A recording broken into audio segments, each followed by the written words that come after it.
ಜೈ ರಾಮಕೃಷ್ಣ. ನಮಸ್ತೆ. ಯುಗಾವತಾರ ಶ್ರೀರಾಮಕೃಷ್ಣ ಗ್ರಂಥಾಧ್ಯಯನಕ್ಕೆ ತಮ್ಮೆಲ್ಲರಿಗೂ ಸ್ವಾಗತ. ಅಧ್ಯಾಯ 34, ದಂಗು ಬಡಿಸಿದ ದರ್ಶನ. ದಕ್ಷಿಣೇಶ್ವರಕ್ಕೆ ಮರಳಿದ ರಾಮಕೃಷ್ಣರು ಮತ್ತೆ ಕಾಳಿ ದೇವಾಲಯದ ಅರ್ಚಕರಾಗಿ ನಿಯುಕ್ತರಾದರು. ಪೂಜೆಯನ್ನು ಪ್ರಾರಂಭಿಸಿ ಕೆಲ ದಿನಗಳಾಗಿರಬಹುದಷ್ಟೇ. ಹಿಂದಿನ ಆ ವ್ಯಾಕುಲತೆ, ಉನ್ಮತ್ತತೆ ಮತ್ತೆ ಅದೇ ರಭಸದಿಂದ ಬಂದು ಅಪ್ಪಳಿಸಿತು. ಕಾಮಾರಪುಕುರ, ಜಯರಾಮ್ ಬಾಟಿ, ಅಮ್ಮ, ಅಣ್ಣ, ಹೆಂಡತಿ, ಸಂಸಾರ, ಕಷ್ಟ, ಸುಖ ಎಲ್ಲವೂ ಅವರ ಮನದ ಯಾವುದೋ ಕತ್ತಲ ಮೂಲೆಯಲ್ಲಿ ಅಡಗಿ ಮಾಯವಾದುವು. ತಮ್ಮ ಸರ್ವಸ್ವವಾದ ಜಗನ್ಮಾತೆಯನ್ನು ಸದಾ ಸರ್ವದಾ ಕಾಣುತ್ತಿರಬೇಕೆಂಬ ಒಂದೇ ಹಂಬಲ ಅವರ ಹೃದಯ, ಬುದ್ಧಿ, ಮನಸ್ಸುಗಳನ್ನೆಲ್ಲ ಆಕ್ರಮಿಸಿಬಿಟ್ಟಿತು. ಪರಿಣಾಮವಾಗಿ ಹಿಂದೆ ಉಂಟಾಗಿದ್ದ ಶರೀರದ ಏರುಪೇರಿನ ಲಕ್ಷಣಗಳೆಲ್ಲ ಮತ್ತೆ ಕಾಣಿಸಿಕೊಂಡವು. ಅನವರತ ಜಪ, ಧ್ಯಾನ, ಸಾಧನೆಗಳಿಂದಾಗಿ ಅವರದೇ ರಕ್ತವರ್ಣಕ್ಕೆ ತಿರುಗಿತು. ಶರೀರದ ಅಸಹನೀಯ ಉರಿತ ಪುನಃ ಪ್ರಾರಂಭವಾಯಿತು. ನಿದ್ರೆ ಎಂಬುದು ಕನಸಿನ ವಸ್ತುವಾಯಿತು. ಆದರೆ ಈ ಎಲ್ಲ ಅನುಭವಗಳು ಹಿಂದೆಯೇ ಆಗಿದ್ದುದರಿಂದ ಈ ಸಲ ಅವರಿಗೆ ಹೆಚ್ಚೇನೂ ಗಾಬರಿಯಾಗಲಿಲ್ಲ. ಅವರ ಸ್ಥಿತಿಯನ್ನು ಕಂಡು ಮಥುರನಿಗೆ ಮಾತ್ರ ಮತ್ತೆ ಚಿಂತೆಗಿಟ್ಟುಕೊಂಡಿತು. ಚಿಕಿತ್ಸೆ ನೀಡಲು ಪ್ರಸಿದ್ಧ ವೈದ್ಯ ಗಂಗಾಪ್ರಸಾದ ಸೇನನನ್ನೇ ಪುನಃ ನಿಯೋಜಿಸಿದ. ರಾಮಕೃಷ್ಣರನ್ನು ಪರೀಕ್ಷಿಸಿದ ವೈದ್ಯ ಅವರ ಉರಿತ, ವಾಯು ಪ್ರಕೋಪ, ನಿದ್ರಾರಾಹಿತ್ಯ ಇತ್ಯಾದಿ ಕಾಯಿಲೆಗಳಿಗೆ ಚತುರ್ಮುಖ ಗುಳಿಗೆ, ಮಧ್ಯಮ ನಾರಾಯಣ ತೈಲ ಮೊದಲಾದ ಅತ್ಯುತ್ತಮ ಔಷಧಿಗಳನ್ನೇ ಒಂದಾದ ಮೇಲೊಂದರಂತೆ ನೀಡಿದ. ಹೃದಯರಾಮನೂ ಹಿಂದಿನಂತೆಯೇ ಉತ್ಸಾಹದಿಂದ ತನ್ನ ಶಕ್ತಿ ಮೀರಿ ಮಾವನ ಸೇವೆ ಮಾಡಿದ. ಇಷ್ಟೆಲ್ಲ ಆದರೂ ಅಂತಹ ಪ್ರಯೋಜನವೇನೂ ಕಂಡು ಬರಲಿಲ್ಲ. ಆದರೆ ರಾಮಕೃಷ್ಣರದು ಕೇವಲ ದೈಹಿಕ ವ್ಯಾಧಿ ಇರಲಾರದು, ಬೇರೇನಾದರೂ ಕಾರಣವಿರಬಹುದು ಎಂದು ಮಾತ್ರ ಒಬ್ಬರಿಗೂ ತೋಚಲಿಲ್ಲ. ಕಲ್ಕತ್ತದಲ್ಲಿದ್ದ ವೈದ್ಯನ ಮನೆಗೆ ಹೃದಯ ಆಗಾಗ ಹೋಗಿ ಔಷಧಿ ತರುತ್ತಿದ್ದ. ಕೆಲವೊಮ್ಮೆ ರಾಮಕೃಷ್ಣರೂ ಹೋಗುವುದಿತ್ತು. ಹೀಗೆ ಒಮ್ಮೆ ಅವರು ಹೃದಯನೊಂದಿಗೆ ವೈದ್ಯ ಗಂಗಾಪ್ರಸಾದನ ಮನೆಗೆ ಹೋಗಿದ್ದರು. ಆತ ಮತ್ತೊಮ್ಮೆ ಬಹಳ ಎಚ್ಚರಿಕೆಯಿಂದ ಪರೀಕ್ಷೆ ಮಾಡಿ ಹೊಸ ಔಷಧಿಗಳನ್ನು ಕೊಟ್ಟ. ಅದೇ ಸಮಯದಲ್ಲಿ ಪೂರ್ವ ಬಂಗಾಳದಿಂದ ಬಂದಿದ್ದ ಮತ್ತೊಬ್ಬ ವೈದ್ಯ ಅಲ್ಲಿದ್ದ. ರಾಮಕೃಷ್ಣರ ಭಾವಭರಿತ ಸ್ಥಿತಿಯನ್ನು ಕಂಡೊಡನೆ ಅವನು ಅವರೆಡೆಗೆ ಆಕರ್ಷಿತನಾದ. ಅವರ ರೋಗ ಲಕ್ಷಣಗಳನ್ನು ಕೇಳಿದಾಗ ಅವನಿಗೆ ಏನೋ ತೋರಿತು. ಅವರ ಶರೀರವನ್ನು ಸೂಕ್ಷ್ಮವಾಗಿ ಪರಿಶೀಲಿಸಿದ ಬಳಿಕ ನಿರ್ಧಾರದಿಂದ ಹೇಳಿದ, ಈ ಲಕ್ಷಣಗಳನ್ನೆಲ್ಲ ನೋಡಿದರೆ ಇವರಿಗೆ ಯಾವ ರೋಗವೂ ಇದ್ದಂತೆ ಕಾಣುತ್ತಿಲ್ಲ. ಇವರು ದೈವೀ ಉನ್ಮತ್ತತೆಯ ಸ್ಥಿತಿಯಲ್ಲಿರುವಂತೆ ತೋರುತ್ತದೆ. ಅದರಿಂದಾಗಿಯೇ ಈ ತೊಂದರೆಗಳೆಲ್ಲ ಕಾಣಿಸಿಕೊಳ್ಳುತ್ತಿವೆ. ಔಷಧಗಳಿಂದ ಗುಣವಾಗುವಂಥವಲ್ಲ ಇವು. ರಾಮಕೃಷ್ಣರ ಶರೀರದಲ್ಲಿ ಕಾಣಿಸಿಕೊಂಡ ರೋಗ ಲಕ್ಷಣಗಳ ನಿಜವಾದ ಕಾರಣವನ್ನು ಮೊದಲು ಕಂಡುಕೊಂಡವನೆಂದರೆ ಈ ವೈದ್ಯನೇ. ಆದರೆ ರಾಮಕೃಷ್ಣರನ್ನು ಬಿಟ್ಟರೆ ಬೇರೆ ಯಾರಿಗೂ ಅವನ ಮಾತಿನಲ್ಲಿ ವಿಶ್ವಾಸ ಉಂಟಾಗಲಿಲ್ಲ. ಹೀಗೆಯೇ ಕಾಲ ಉರುಳಿತು. ನಾನಾ ಪ್ರಕಾರದ ಚಿಕಿತ್ಸೆಗಳೂ ಮುಂದುವರಿದವು. ಯಾರೇನು ಮಾಡಿದರೂ ರೋಗ ಮಾತ್ರ ತಗ್ಗುವ ಸೂಚನೆಯೇ ಇಲ್ಲದೆ ವೃದ್ಧಿಗೊಳ್ಳುತ್ತಾ ಬಂದಿತು. ಕ್ರಮೇಣ ಈ ಸುದ್ದಿ ಕಾಮಾರಪುಕುರಕ್ಕೂ ಮುಟ್ಟಿತು. ಮಗನನ್ನು ಕಳಿಸಿಕೊಡುವಾಗ ಚಂದ್ರಮಣಿ ಹೆದರಿಕೊಂಡೇ ಇದ್ದಳು. ಪಾಪ, ಇವಳು ಹೆದರಿದ್ದಂತೆಯೇ ಆಯಿತು. ಆದರೆ ಎಲ್ಲ ತರಹದ ಚಿಕಿತ್ಸೆ ಮಾಡಿಯೂ ಮಗನಿಗೆ ಗುಣವಾಗಲಿಲ್ಲವೆಂದು ತಿಳಿದಾಗ ಅವಳಿಗೆಷ್ಟು ಸಂಕಟವಾಗಿರಬೇಡ. ಹತಾಶಳಾದ ಚಂದ್ರಮಣಿ ಬೇರಾವ ಉಪಾಯವನ್ನು ಕಾಣದೆ ಶಿವನ ಸನ್ನಿಧಿಯಲ್ಲಿ ಪ್ರಾಯೋಪವೇಶ ಮಾಡುವ ವ್ರತ ಕೈಗೊಂಡಳು. ಕಾಮಾರಪುಕುರದ ವೃದ್ಧ ಅಂದ್ರೆ ಪುರಾತನ ವೃದ್ಧ ಶಿವನು ಜಾಗೃತ ದೇವತೆ ಎಂದು ಪ್ರಸಿದ್ಧಿ. ಆದ್ದರಿಂದ ಅವಳು ಆ ದೇವಸ್ಥಾನದ ಬಳಿ ಅನ್ನ ನೀರು ಇಲ್ಲದೆ ಮಲಗಿಬಿಟ್ಟಳು. ಆಗ ಅವಳಿಗೆ ಮುಕುಂದಪುರದಲ್ಲಿರುವ ಶಿವದೇವಾಲಯದಲ್ಲಿ ಇದೇ ವ್ರತವನ್ನು ಕೈಗೊಂಡರೆ ನಿನ್ನ ಬಯಕೆ ಈಡೇರುವುದು ಎಂಬ ಆದೇಶ ಸಿಕ್ಕಿತು. ಆದರೆ ಮುಕುಂದಪುರದ ಶಿವದೇವಾಲಯದಲ್ಲಿ ಹಿಂದೆ ಯಾರಾದರೂ ಅಂತಹ ಪ್ರಾಯೋಪವೇಶ ವ್ರತವನ್ನು ಕೈಗೊಂಡ ಉದಾಹರಣೆ ಇರಲಿಲ್ಲ.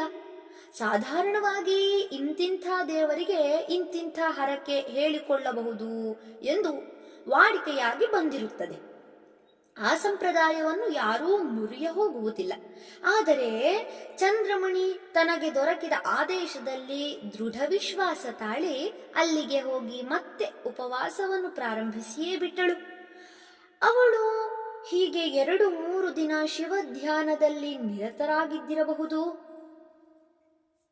ಅಷ್ಟರಲ್ಲೇ ಅವಳ ಮನೋರಥ ಈಡೇರಿತು.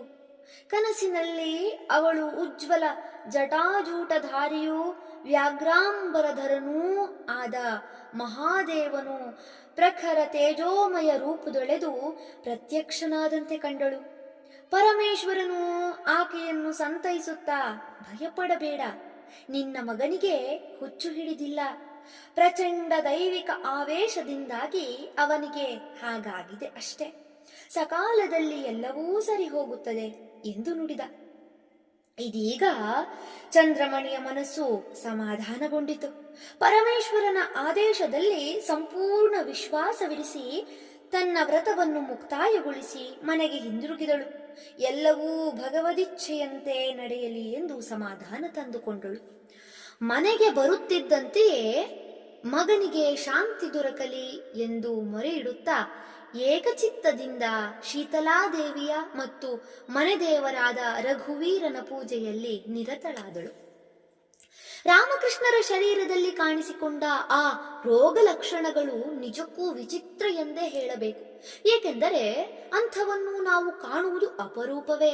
ಆದರೆ ಆ ತೊಂದರೆಗಳ ನಡುವೆಯೂ ಅಷ್ಟು ದೀರ್ಘಕಾಲ ಅವರ ಶರೀರ ಉಳಿದುಕೊಂಡುದೇ ದೊಡ್ಡ ಆಶ್ಚರ್ಯ. ಇದಕ್ಕೆ ಕಾರಣವೇನೆಂದು ಅವರೇ ವಿವರಿಸುತ್ತಾರೆ.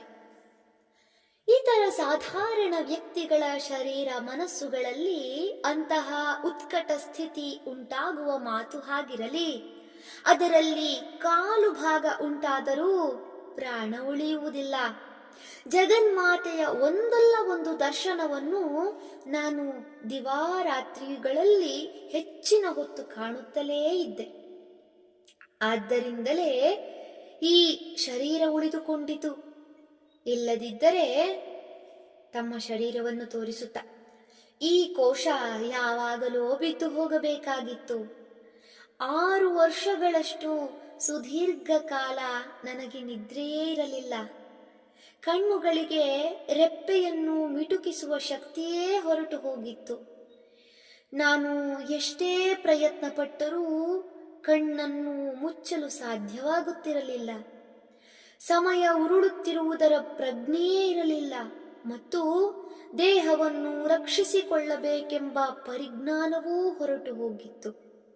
ನನ್ನ ಶರೀರದ ಕಡೆಗೆ ಸ್ವಲ್ಪ ದೃಷ್ಟಿ ಹರಿದರೂ ಸಾಕು, ಅದರ ಅವಸ್ಥೆಯನ್ನು ಕಂಡು ಗಾಬರಿಯಾಗುತ್ತಿತ್ತು.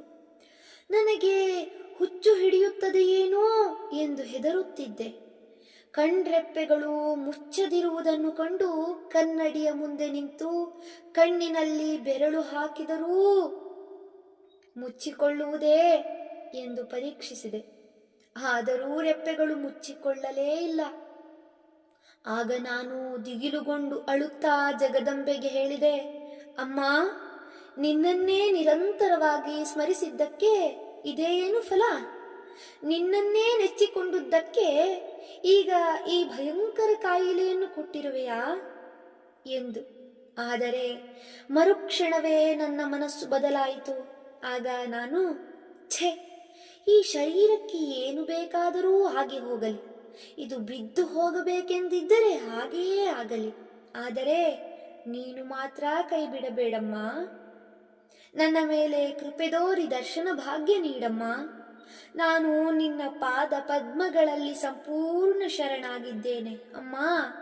ನನಗೆ ನಿನ್ನನ್ನುಳಿದು ಬೇರಾರೂ ಗತಿಯಲ್ಲಮ್ಮ ಎಂದು ಕಣ್ಣೀರ್ಗರೆದೆ. ಈ ರೀತಿ ಎಷ್ಟೋ ಸಲ ಆಗುತ್ತಿತ್ತು. ಬಳಿಕ ಬಹಳ ಹೊತ್ತು ಆಕೆಯ ಮರೆಹೊಕ್ಕ ಮೇಲೆ ಪುನಃ ನನ್ನ ಮನಸ್ಸು ಅಲೌಕಿಕ ಆನಂದೋತ್ಸಾಹ ಭರಿತವಾಗುತ್ತಿತ್ತು. ಈ ಶರೀರವೆಂಬುದೊಂದು ತುಚ್ಛವಾದ ವಸ್ತುವಿನಂತೆ ತೋರುತ್ತಿತ್ತು. ಆಗ ನಾನು ಜಗದಂಬೆಯ ದರ್ಶನವನ್ನು ಪಡೆದು ಆಕೆಯ ಅಭಯವಾಣಿಯನ್ನಾಲಿಸಿ ನೆಮ್ಮದಿ ಹೊಂದುತ್ತಿದ್ದೆ. ಶ್ರೀರಾಮಕೃಷ್ಣರ ಈ ವಿಧದ ವಿಚಿತ್ರ ಭಾವಗಳನ್ನು ಅವಸ್ಥೆಗಳನ್ನು ಗಮನಿಸಿದ ಮಥುರಾನಾಥ ಆಶ್ಚರ್ಯಚಕಿತನಾಗಿದ್ದ.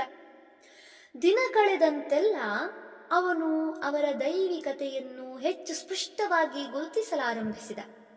ಅವನ ಮನಸ್ಸೆಂಬ ಗೂಡಿನಲ್ಲಿ ಅವರ ಕುರಿತಾದ ಹಲವಾರು ವಿಚಾರಗಳೆಂಬ ಭ್ರಮರಗಳು ಗುಯ್ಗುಡುತ್ತಿದ್ದವು.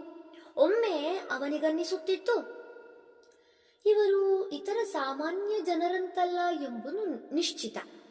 ಇಂತಹ ಭಕ್ತಿ ವೈರಾಗ್ಯ ಬರಬೇಕಾದರೆ ಅದೆಷ್ಟು ಪುಣ್ಯ ಮಾಡಿರಬೇಕು.